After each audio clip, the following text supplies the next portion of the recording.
Welcome to American Education FM, everybody. I'm Dr. Sean Brooks. Welcome back, everybody. I gotta tell you, this is some fun stuff. It really is. Here we are again. You're seeing the number of individuals again who are not learning. It's a massive amount of people who are just, again, they have amnesia. They just don't understand that the moment that something pops off in the world, so they think, on their TVs, with the news media all screaming about it, with cartoon maps on the screen, press conferences, the whole thing, that all of it must be real, and that all of it must be exactly as it's being depicted on Fox News, CNN, etc., etc. It's absolutely incredible, the number of people, again, that are not learning about what is really going on. And the very basic, I would say, fundamental rule of Sun Tzu's The Art of War is that all war is deception. And the easiest way to avoid war is through deception. And because so many people are so brainwashed and so many people are refusing to learn, they're just not seeing the larger picture, let alone taking into account what has happened previously. So here's what I want to review, again, having to do with the so-called bombing of nuclear sites in Iran. Who provided uranium to the Iranians, i.e. Zionists, all the way back in the day? It was Hillary Clinton. Who gave all the pallets of cash to Iran? Billions and billions and billions of dollars. It's Barack Obama. And then $16+ billion were released and unfrozen by Joe Biden.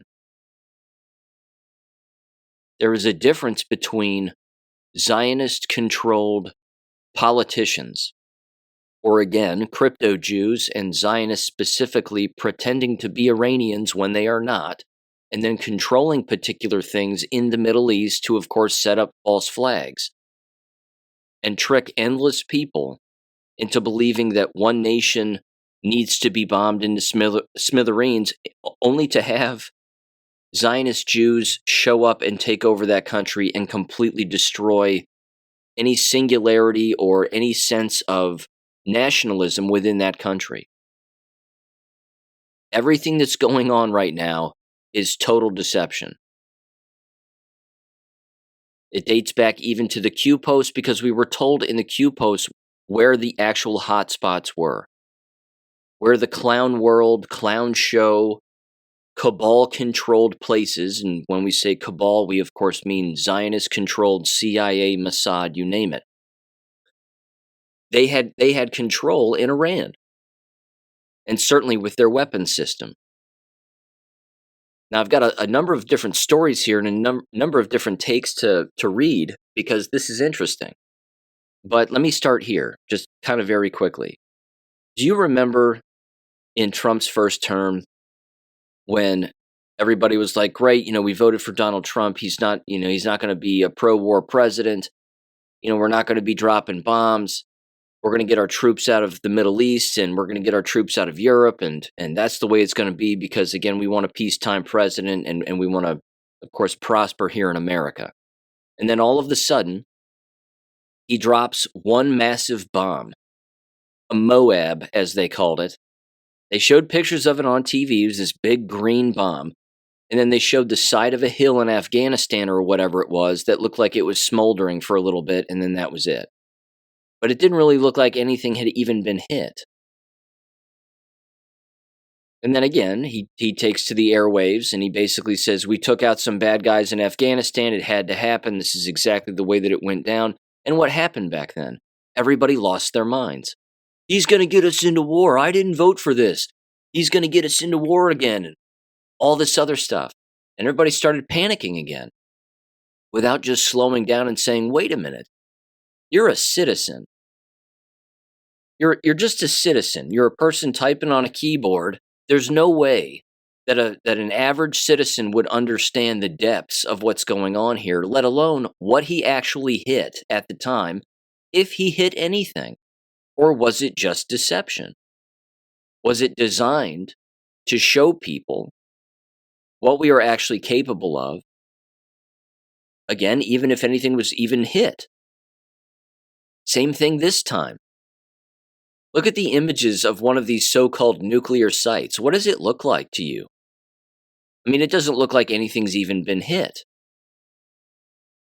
Now there was this, and again, this is interesting, but John Harold and the guys over at Badlands Media, they also basically had this figured out, because again, it dates back to Q posts, specifically this one, which I'll read very quickly before I read John Harold's post. This is Q Drop 1570 on June 20th of 2018. Here's what it says. False flag prevented. Then it says next. Immigration, child separation. Then it says narrative change critical. IDEN, talking points. Distract, IG report /hearings /Korea.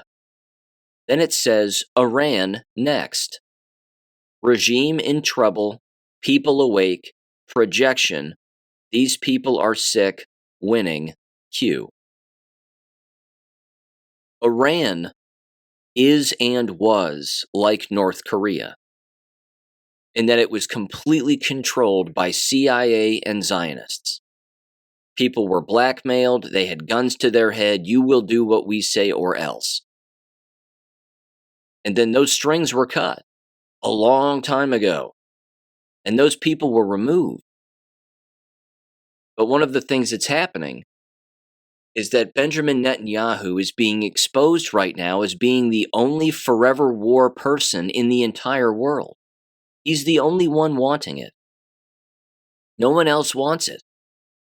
Everybody just wants to go along, get along, mind their own business, remain in their own country, and let bygones be bygones. Of course, not anybody who's directly affiliated with Benjamin Netanyahu, of course, like the European Union, the United Nations, and all these other corrupt organizations. But the moment that these so-called sites were bombed, who's to say anybody was even there? Who's to say again that those sites weren't already shut down? Here's John Harold on X, again, just the other day. He said, so Iran evacuated their nuclear facilities in the middle of a war with Israel, which we're told was only ever started because Iran was working toward building a nuclear missile. It's almost as if, and then he posted 2 other posts here, of course, from Disclosed TV, where it says Iran evacuated the 3 nuclear sites targeted by the United States some time ago, quote unquote, from Mer News. And then John Harold responded again and said, if you want proof that we're currently witnessing a psy-op, remember when Trump disclosed in 2024 about Iran giving him a heads up of their quote-unquote retaliation so that they wouldn't kill any American troops. This conflict is an exposure op. It most certainly is. This is designed to expose Hillary Clinton, Barack Obama, Joe Biden, and Benjamin Netanyahu.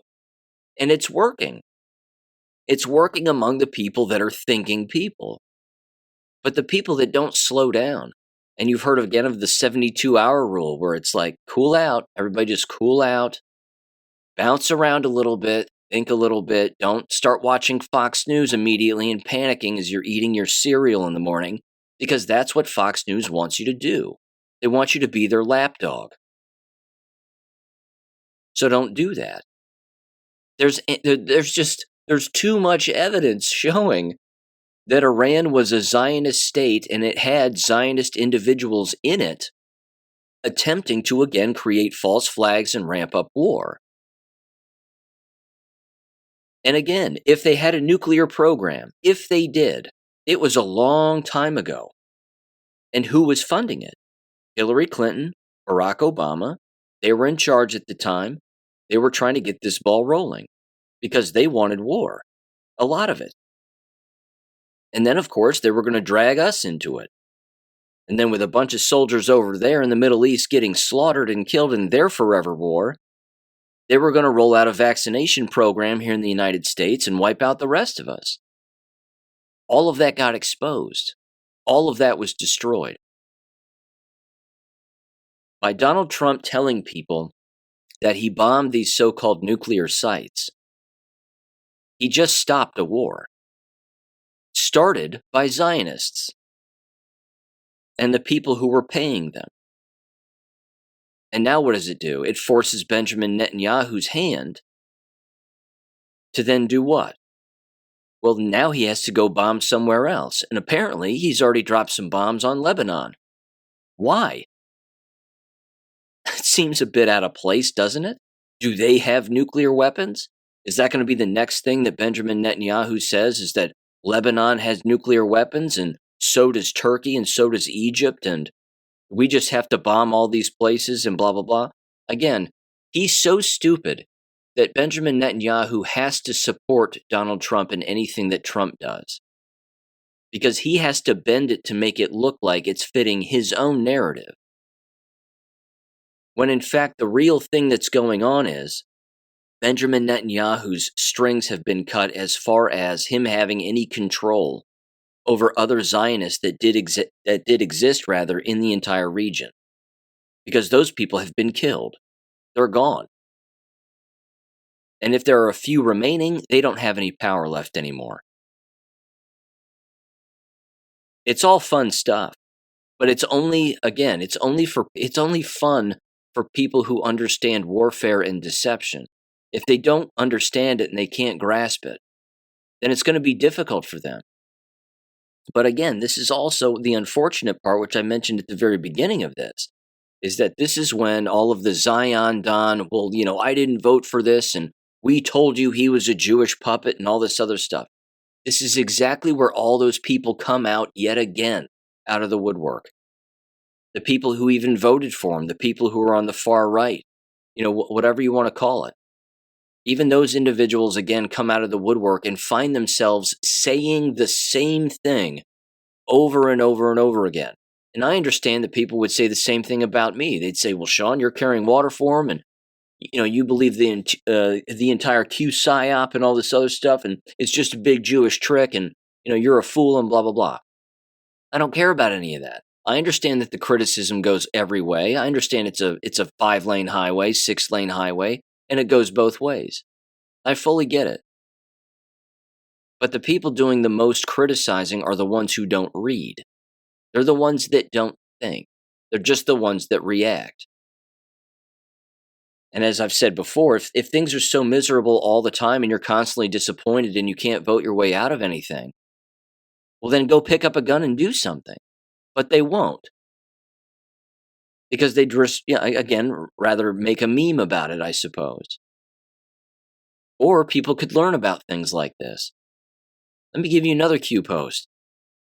Again, this is how old and how long we've known about this for those of us that read the Q post back in the day and started connecting the dots, and then, of course, watching the money change hands and watching the headlines that would show up on Fox News and be like, oh, wow, look at that.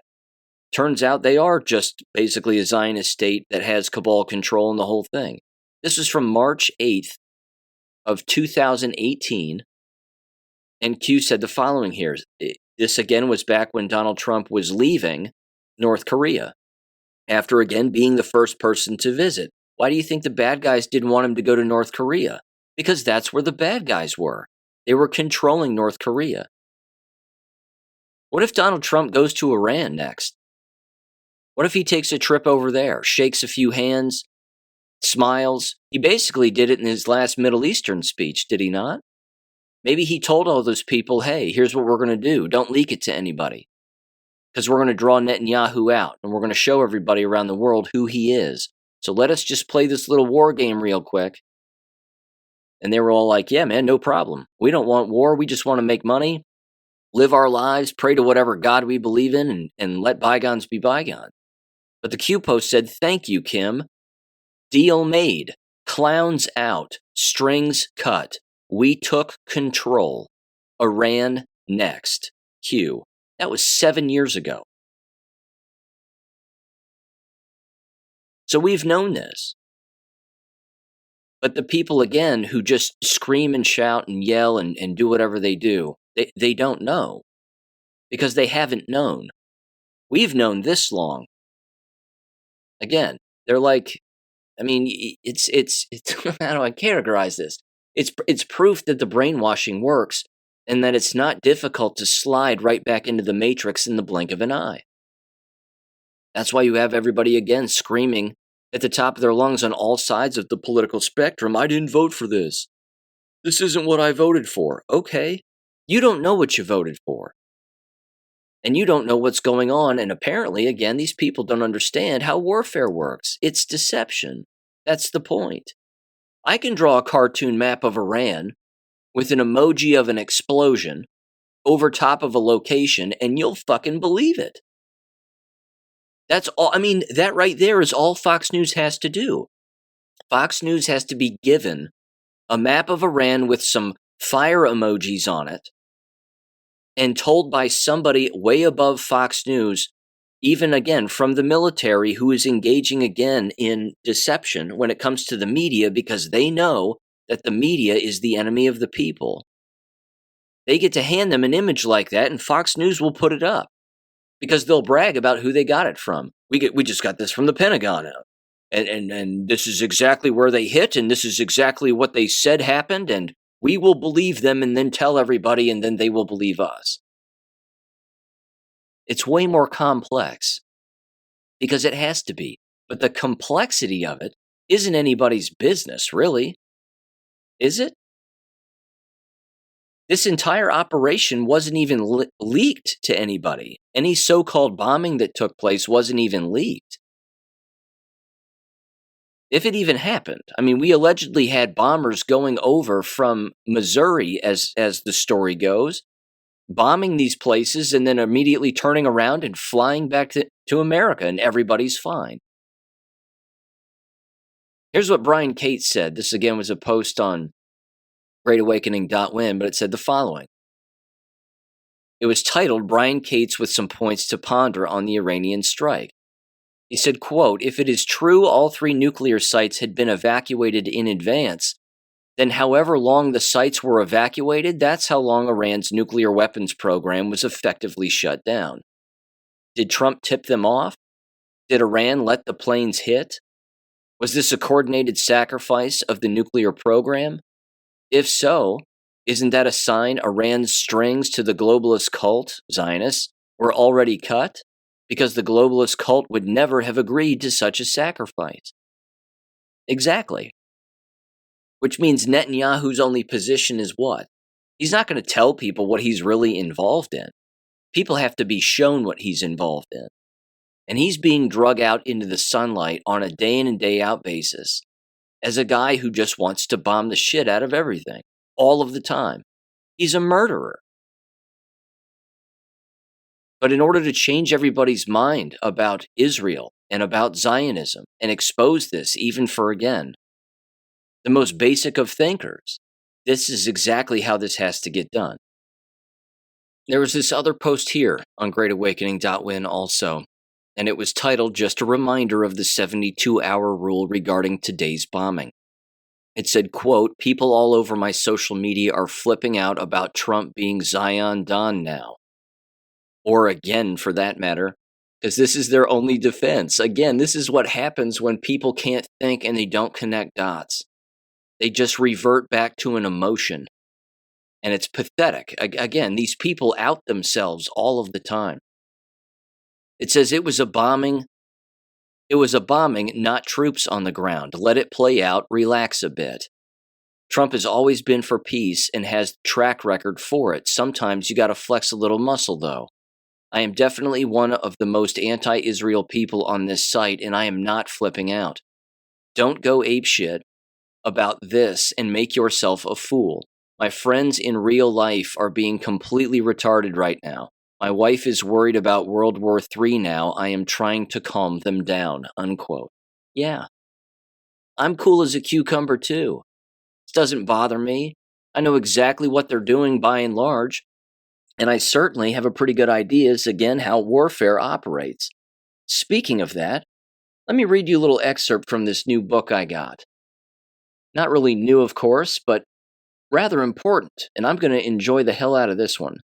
This is called The Law of War by Dr. Joseph Goebbels, and I got this book on thriftbooks.com. I believe that's the website. It was pricey, but Why wouldn't it be? It's not a book you're going to find on eBay. You're certainly not going to find it on Amazon. And you're probably not going to find a free PDF of it either. But this is a compilation of a lot of his journal writings and a number of things, certainly during, I believe, 1945, if I'm not mistaken.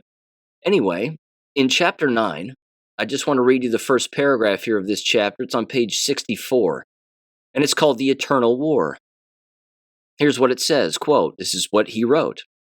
In war, it is always difficult, if not almost impossible, to gain a clear picture of the internal situation of the enemy. Every warring party will be at pains to obscure this from the eyes of the opposing side, and to present its prospects of victory in the most favorable light possible. This too is a means of war, and a permissible one at that. The full truth usually only emerges after the war. Until then, one is largely reliant on estimates and conjectures. It requires great skill in the art of distinguishing between truth and falsehood, between reality and deception, to arrive at even a halfway clear judgment. Unquote. Again, he's not wrong. A lot of people read Sun Tzu back in the day. He was, I'm certain, one of those individuals. Let me read you this now. This is interesting too. And again, it's a perspective. It's just a perspective from an individual, again, who's been in our country for quite some time, happens to be Iranian. And our favorite California lawyer, A.J. Gochik, sent this my way. And he has an Iranian friend who owns a shop, a particular store here in Palo Alto, California. And he sent me this text message because he was having a conversation with this Iranian man about what's going on. And again, he was dropping some truth bombs here. And it shouldn't shock the people who listen to this show, but it's a great take. And again, it's one person's take, so you can take it however you'd like. But he brings up a whole lot of truth here, which is interesting. Here's what he said. And bear with me with this particular post, but it's interesting. He said, quote, I had a nice long conversation with an older Iranian friend who came to America in the mid-1970s at the age of 22, when the Shah was still in power. He owns and operates a small grocery market and flower shop in Palo Alto. I may have mentioned him before. I walked into his store maskless in the summer of 2020, and he didn't say anything about not wearing a mask and treated me very well. We've been friends ever since. Hasn't been back to Iran since coming to America, but is planning to visit next month for the first time. I told him the best time to buy plane tickets is when the destination country is at war, smiley face. Doesn't like Jews, he says, but he was curious to find out what went on in synagogues. This was late 1970s. He had to lie and tell them his mom was an Iranian Jew or he wouldn't be allowed in. He went for a year. He didn't learn any morality or religion. He learned how to make money and how to screw others out of their money. One day, the rabbi told all of them to buy gold and then sell and give 10% of the profits to the synagogue, early pump and dump scheme. Anyway, he gave me his version of the Iran-Israel situation. Most from what his relatives back home are telling him and alternative news sources. He called me feeling down, so I stopped by the store yesterday. He went on and said, yes, Israel controls the Iran airspace and the people in Tehran were told to go north. But many of them went north, and the Israeli fighter jets bombed the civilians heading north. Typical. But Iran is hitting back hard. They shot down several Israel F-35 planes and easily penetrated Israel's air defense systems by first attacking with drones and then coming in with hypersonic missiles. He said the Iranian people are tough. Here's the difference. When Israel started bombing them, the Iranian people went outside to their homes and were like, quote, go ahead, kill me, I'm going to heaven, unquote. The Israelis, on the other hand, went underground to their bomb shelters or fled the country when they got hit. He acknowledged the significant Jewish presence in Iran and some infiltration in high places by Israeli agents, but does not believe the supreme leaders, Ayatollahs, are Jewish. And then AJ said, I don't know about that. They look like rabbis to me. He went on, he said Iran could have developed the bomb decades ago, but as Shia Muslims, they don't believe in having weapons of mass destruction. They told their own people that way back in the early 80s. But they resent being told by outsiders what they can or cannot have. And then AJ said, I wish they had the bomb, assuming nuclear bombs even exist. He went on, he said the Israelis were poor 30 to 40 years ago, but are all millionaires now thanks to billions of dollars of annual aid from the U.S. and the West. We know this. He said, finally, he thinks if Israel wins with U.S. help, then Turkey and Egypt will be next on the list for invasion and regime change. He said Turkey should have attacked Israel to stop the Gaza genocide. Again, I have no reason to doubt any of that. Seems legit. But we know again that there was Zionist control of a great deal of people, certainly with a lot of money moving and weapons moving in there during Hillary Clinton's time at the State Department, during Obama's tenure there as president, and then, of course, Joe Biden as well, pretending to be the president. AJ went on here and he said the following. He said, he told me another interesting story, and this will slide right into education, sort of. He said, an Israeli walked into his store last year to buy a few things. He recognized the account and told the Israeli he was Jewish too. The Israeli opened up. Now, of course, the guy's not Jewish, but he tells people this, and he'll tell Jews this because he knows that once they do, then they start talking about everything. The customer told the store owner, he said that he and 20,000 active and reserve members were sent here by Israel after the campus protests started to counter the protests. They infiltrated the protests to make them look bad with acts of violence and property damage. And they formed groups of violent counter-protests as we witnessed the beatings they delivered to UCLA students with sticks and bats as one example. The Israeli even invited my friend to come join them at Stanford, unquote. Again, I have absolutely no reason to doubt that. That's exactly how they operate. We know that all of those campus protests are false flags. We know that the Jewish lobby has control of both sides, and they show up, again, dressed up as Palestinians to try to trick people. And then again, what happens? The war drums get beat on Fox News, anti-Semitism this, violent acts that. We need to throw these people out and blah, blah, blah. The reason that you're not allowed to see the lists of the names of the students who are being kicked off of these college campuses and out of these college campuses for even, again, breaking the law is once they're detained, their real name is completely recorded and exposed.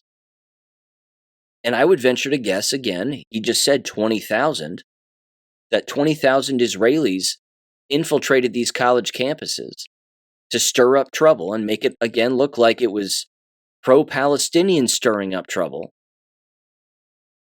Again, these individuals would get exposed as being Jewish. That's why we're not seeing giant lists of names of people being deported, because the vast majority of them are probably Jewish. It's incredible. Again, all war is deception. I don't know what else to say. People just have to stop believing things at face value. Stop being lapdogs for the media. Stop turning on your TV during times like these. Just cool out. Everything is fine. Speaking of not believing the media, let me read this very quickly. This was from Kari Lake the other day regarding her role at the U.S. Agency for Global Media. She basically just cut loose 85% of their entire workforce. I love it. It says, for immediate release June 20th, 2025, Kari Lake enforces President Trump's executive order reduces U.S. Agency for Global Media workforce by 85%, cuts waste, and exposes corruption. Interesting. Again, if the bad guys were really in control, why would this be happening? It says, quote, Washington, D.C., in accordance with President Trump's executive order dated March 14th, 2025, titled, Continuing the Reduction of the Federal Bureaucracy, U.S. Agency for Global Media, USAGM, has completed a significant workforce reduction, eliminating 1,400 positions, an 85% decrease in personnel since March. Quote, "Today we took decisive action to effectuate President Trump's agenda to shrink the out-of-control federal bureaucracy," quote unquote, said Kari Lake, senior advisor to USAGM. Quote, "Reduction in force termination notices were sent to 639 employees at USGM and Voice of America, part of a long overdue effort to dismantle a bloated, unaccountable bureaucracy. For decades, American taxpayers have been forced to bankroll an agency that's been riddled with dysfunction, bias, and waste. That ends now. I'm proud to carry out President Trump's executive order and deliver results that put America first," unquote. The letter goes on, it says, in March, Lake terminated a $250 million lease for a luxury high-rise on Pennsylvania Avenue, an extravagant deal forced on taxpayers by the previous administration for a building that had no media broadcasting capabilities or studios. Next week, she will testify before the House Foreign Affairs Committee to expose the USAGM's record of waste, mismanagement, self-dealing, and national security failures. That would be great. I bet that hearing will be rather interesting. Of course, it might get delayed now because of all of these so-called, war drums that are being beat among the brainwashed, but who knows? Either way, that'll be one hell of a hearing. I bet many Democrats won't show up to that. The letter goes on, it says, "This action fulfills the president's directive to eliminate all non-statutory functions and reduce USAGM to its statutory minimum. Senior career officials with decades of federal experience approved a statutory plan calling for 81 employees to remain." It says, after today, 250 employees remain across USAGM, Voice of America, and the Office of Cuba Broadcasting, OCB, which transmits news into Cuba from OCB's Marathon, Florida studio. Contrary to false reporting, none of the OCB's 33 employees have been terminated. Since February, USAGM extended 2 rounds of the, quote, "fork in the road program," unquote, generously offering full pay through September 30th, 2025, accrued leave, benefits, and early retirement options. 163 employees took advantage of the offer. And it wraps up, it says, quote, "The agency now operates near the statutory minimum, lean and focused. This is a clear example of responsible government, cutting waste, restoring accountability, and delivering on the promise to put American taxpayers first," said Lake. Quote, "I look forward to working with Congress and the Department of State to make sure the future of telling America's story is modernized, effective, and aligns with America's foreign policy," unquote. I don't have a problem with that in the slightest. I would hope that people wouldn't. So I'll end it there for now geopolitically. I'm just not worried. I'm not worried about what's going on right now. Again, I don't think we're going to be dying for Israel. I don't think it's going to be a troops on the ground kind of thing, because I believe that during the first Trump administration, people were sent over to these particular countries, again, in an effort to encourage some individuals to root out the clowns, root out the Zionists, and root out the cabal, deep state, whatever terms you want to use.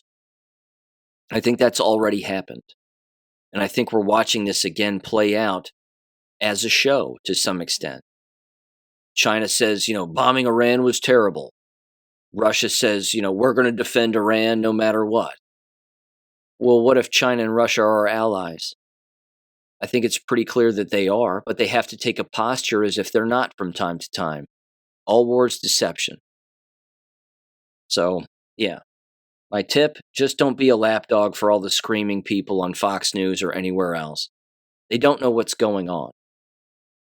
They just think that they do. Again, they see an entire country and they view it as being bad. That's impossible. There are people, again, who look at America, and these are, of course, the dregs of society, the people that, again, have no idea what's going on. These are actually the most bigoted people on the face of the planet. Of course, they're the ones that call us bigots. but they're the ones that look at an entire country and say they're all bad. Again, that's impossible. There are bad people in positions of influence, but once you eliminate those people, well, then things ease up a little bit. Then you get some good people in those positions, and before you know it, everybody's leaving each other alone. And I think ultimately that's the goal here. I think it's the goal worldwide. I think the vast majority of Middle Eastern countries are aware of that. That's why, again, they haven't stoked any flames of war, so to speak, with us, certainly since 9/11, and they had the right to do it back then. Because we, of course, attacked them under false pretenses, and that's the way that most war operates, unfortunately. But I think the script has been flipped here. So again, I'm not concerned. Not concerned in the slightest. Okay, moving on. I put together a Substack the other day, I believe on Friday, June 20th. Yep, that's when it was. And I titled it the following: Mindless Doodling, a school district's tone-deaf wellness presentation in an arena of child abuse. This is in direct reference to the most recent school board meeting that occurred in the town where I live, specifically regarding the Talawanda City School District, or Talawanda School District in Oxford, Ohio. And I basically, again, go through one of the general presentations, or at least I timestamp it in the actual article itself, where they actually had their wellness coordinator come up and give a presentation. Again, calling it tone deaf is an understatement, because it's just remarkably disrespectful. If you're a wellness coordinator, you cannot ignore child abuse, and you cannot ignore allegations of pedophilia, certainly from, again, a long-standing school principal. You can't ignore that. Now, I understand you don't have to speak about an ongoing investigation or the individuals involved because you're nervous, or you don't have, you don't feel comfortable doing it, or whatever. But to have the stones, or I should say, the lack of awareness in reality, to come up to a microphone when two simultaneous investigations are taking place regarding a male school principal assaulting a male student in a bathroom stall during a school day, and then you have the audacity to tell everybody that everything is fine, that we are all healthy, we are all safe, everybody is protected, everybody is loved, everybody has a say, and all of this other nonsense. You have to be a complete moron to actually believe that. Because in this entire situation regarding Principal Jason Mers, the only thing that has happened is everybody has shown their true colors. The people who work for the district, all of these gutless administrators, are criminals. All they're doing is telling everybody, if a child says something happened, don't believe them, because it will make us look bad if we believe them. So discredit them, attack the parents, and attack any staff member who believes a child has been abused in this district, because such a thing is completely impossible. And anybody speaking about it or writing about it is a liar, a racist, an anti-Semite, a bigot, blah, blah, blah, blah, blah. I want to play you some of this tone-deaf wellness coordinator's presentation. It's embarrassing from multiple standpoints. And it was long. It was a long presentation. And I want to mention a couple other things that got brought up in the meeting, which were equally as ridiculous. So give this wellness coordinator a listen, and listen to the tone of her voice. Sounds pretty nervous. I would be too. You're being asked to give a wellness presentation on the state of wellness in the entire district. And you had a principal who was a pedophile, apparently. I certainly think that he is, and that's my opinion, and I'm entitled to it. But I've seen the evidence too, so there's that. So give this a listen in 3, 2, 1. Good evening. I am very excited to be here tonight and appreciate the opportunity to provide an update for you on the Health and Wellness Department and all of the programming that has taken place over this past year. The Health Coordinating Council is really the framework and the driving body behind the health and wellness initiatives. The mission is really to create that healthy community in our schools by addressing those non-academic barriers to learning. And we do that by involving all parts of our community together. So our families and our community at large, and all of our school staff that have a real vested interest in the health and safety of young people. We know when all of those pieces come together, really great things can happen. And we continue to look at how we can minimize these barriers through program practice and policy throughout the district. Three priority areas that the Health Coordinating Council focused on this year include those that are on the screen here, one of which I came to you all in April to celebrate with some of my students, and that is the launch of our Amplifying Brave Voices campaign. Once again, I could not be more proud of our students. This was a 2-year process. They were involved from the very beginning in the training to be researchers and then collecting the data, analyzing the data, working with a creative firm to create the image you see here. And as we continue to get this campaign out into the community, just really reinforcing that we need all adults to ask the question, how can I be the calm in a young person's storm? And we have resources available thanks to the Health Coordinating Council and their efforts to create the website, the Family Resource Hub, where we can have our parents and caregivers go and look for ways that they can support their child or their student and or their family at large. And so these were 2 major projects for the year, and really, really grateful for all of the support that the district and the community has given us. In addition, we have been collaborating with the Coalition for a Healthy Community here in the Oxford area, and specifically the Mental Health Work Group, to implement a survey to better understand the unique stressors that parents and caregivers in the Talawanda School District are facing.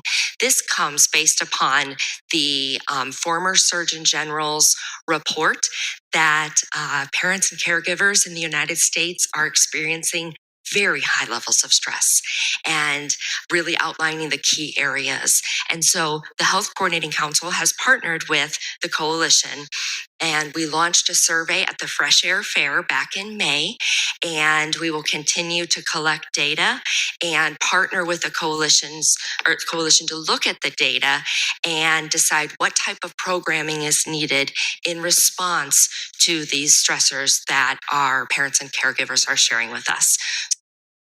I'm just going to interject very quickly before I continue a part of this. If you can't figure out the hypocrisy in all of this at face value, then, I'm not sure I can help a person. This is a wellness coordinator telling everybody that they care about the mental, emotional, physical, and social health of not only children, but their parents. And yet, when put to the test, and a parent goes to the police department and reports the child abuse and sexual assault of their own child to the police department at the hands of a school principal at the elementary level, what does everybody do to that child? And what did everybody do to that parent?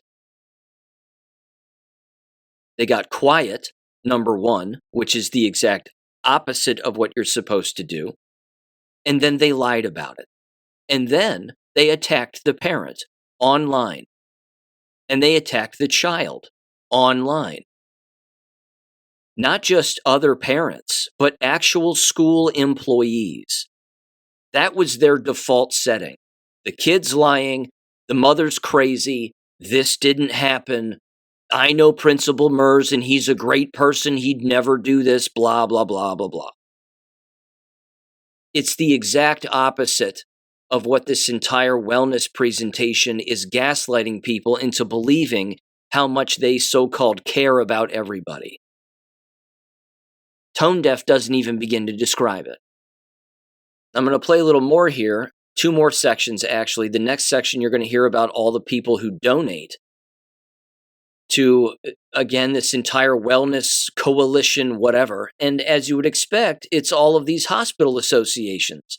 It's all these mental health organizations, Butler Behavioral Health even. Isn't that odd?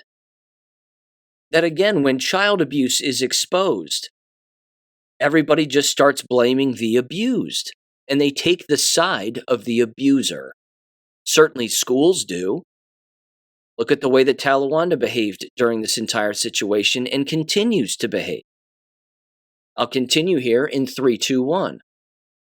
So this will be an ongoing project, and I will continue to update you on the results. I'm very excited to share with you that we are continuing to benefit from the mental and behavioral health grant that our community was awarded back in 2022. This is a 4-year grant. We are going to be entering year 4 of 4, a $2 million investment that the federal government has given to our community to really look at rural behavioral health care and how we are across the continuum addressing the needs for residents of all ages in the areas of prevention, treatment, and recovery. Let me stop it there again real quick. My apologies. The entire mental health game as it's been laid out in American schools across the nation, certainly within the last 5 years, was all a scheme. The entire thing was a script. It was designed again to, as she says, program people. Listen to how frequently she uses the term programming. The programming has to do with brainwashing individuals into believing that because we have all of these mental health services, that number one, something must be wrong with you. So we have all these health services so you can get help anywhere you want. But number two, there's no way in hell that an American school would be at fault for why you are mentally and emotionally, physically, and socially not well. That's part of the program. Part of the programming is brainwashing these individuals who attend, parents, children, teachers, everybody, into believing that the school environment is not your enemy. The school environment is not the cause of why you are ill, in one way or another. And then I shit you not, in just a minute, in just a second here, I'm going to bounce ahead a little bit in the presentation. She actually attempts to justify that having flu shots for staff members is the number one wellness thing that they have in place for staff members. Access to vaccination. You can't fix that kind of brainwashing because that right there is the programming. That's the government grant-funded program. Do what we say because what we offer you is the best option for your mental health, physical health, social health, whatever. It's completely asinine. And I'm extremely excited about the work that has happened thus far. And I know year 4 is going to be exciting as well. As a reminder, these are the consortium members that came together to apply for this federal grant. And we have since named ourselves the Hope Cooperative as we're seeking to come together and bring hope to our community, let them know that there is help, there are resources available here locally in our community. And I am so grateful that Talawanda School District is one of these key consortium members and has been able to receive a sub-award from the federal grant for the past 3 years and will continue to going into this 4th year. Here are the organizations that are a part of that, by the way. Kind of matters. This is the so-called Hope Consortium. McCullough Hyde Foundation, which raises money for the local hospital. McCullough Hyde Memorial Hospital and TriHealth, that entire medical conglomerate that exists here locally, Epiphany Community Services, Butler County Mental Health and Addiction Services Board, Miami University, Talawanda School District, and Coalition for a Healthy Community, Oxford area. What does that mean? What do all those things have in common? They all bought into the COVID lie. Hook, line, and sinker. Wear the mask, 6 feet apart, take the shots, we'll save your life. And what did they do? They killed people, made them permanently ill. If you didn't comply, you lost your job. Oh, they're a consortium, all right. Just not in the good way.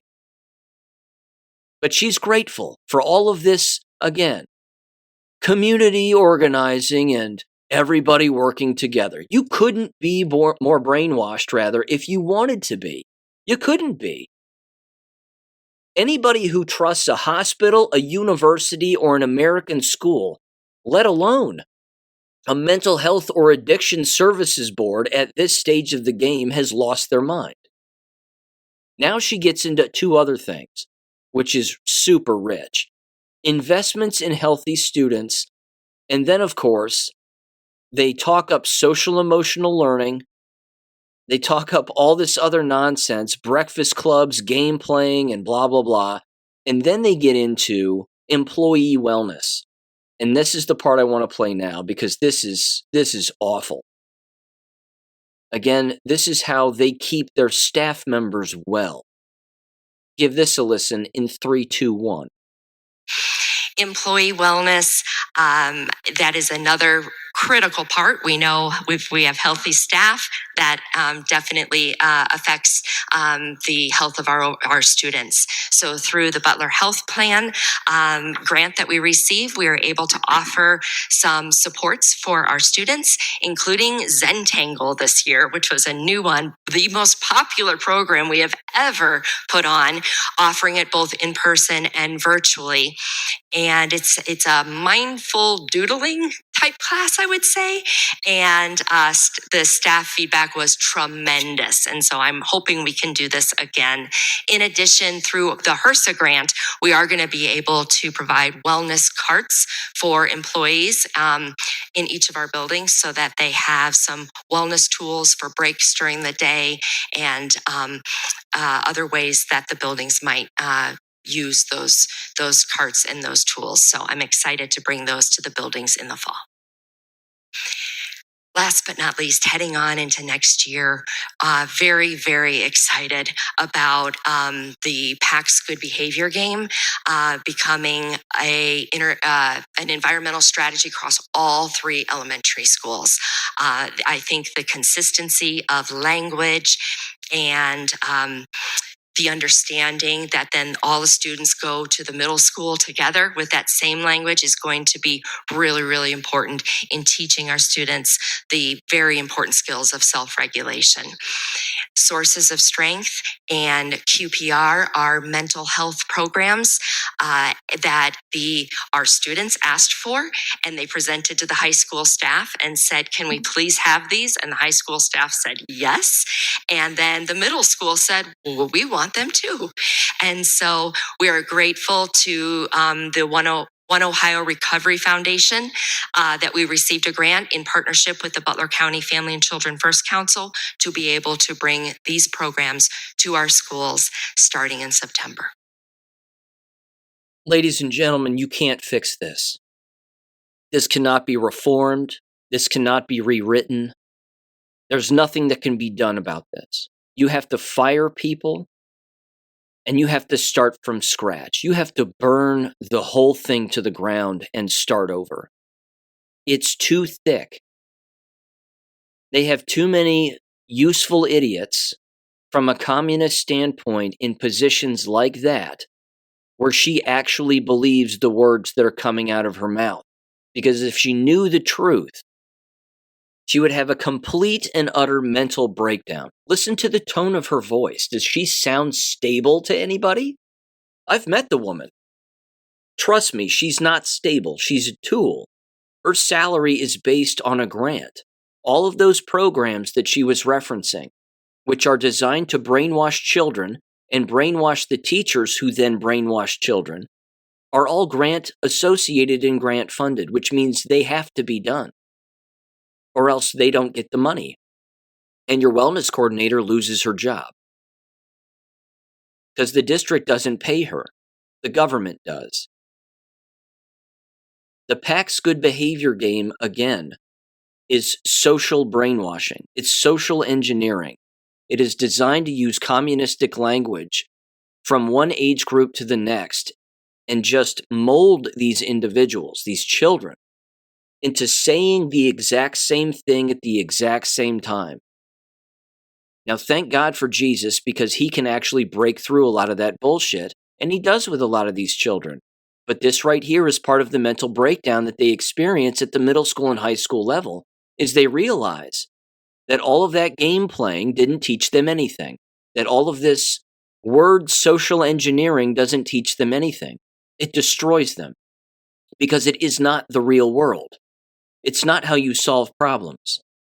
You can't walk up to a person trying to stab you to death and be like, well, now remember the PAC's good behavior game. Remember the words we were told to use. You need to self-regulate. Yes, I know you're stabbing me to death right now, but remember, self-regulation. Take a deep breath. Why am I losing all this blood? Oh gosh, this hurts a lot. I'm going to keep regulating. It's not real. And as I say in the Substack article, no wonder they don't have any time to teach children how to read, write, spell, or comprehend anything. There's too many games being played. It's an environment for social engineering, which is brainwashing. That's the point. You heard her again. She uses the term program a lot. You talk about a person who has been programmed. It's her. She believes all this nonsense. And then the Z-Tangle game, or whatever the hell that's called, Z-Tangle. Let me go back to that real quick. Z-Tangle. I had to look this up. There's a YouTube channel for this.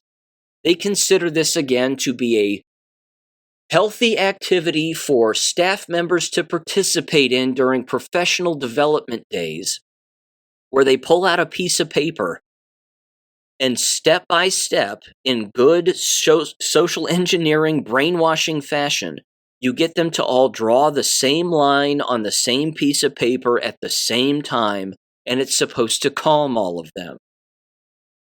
The sad part is the proof is in the pudding, and this is going to be offensive, so, my apologies, but the picture that the woman used here for her wellness presentation was a picture from the back of the room, with a room with school teachers in it. And they're all drawing during this Z-Tangle thing, and all of them are incredibly overweight. All of them. The easiest way to improve your mental, emotional, physical, and social health is to exercise. Eat right, intermittent fast. Get outside, stare at the sun, and ground yourself on the ground barefoot all the time. That's the best way to get healthy. You do not get healthy by doodling on a piece of paper. Only a society and an organization that wants you dead would trick you into believing that. I mean, it's amazing. But I've written about that before, almost 10 years ago. In endless, it's certainly my first 2 or 3 books. That right there is the problem.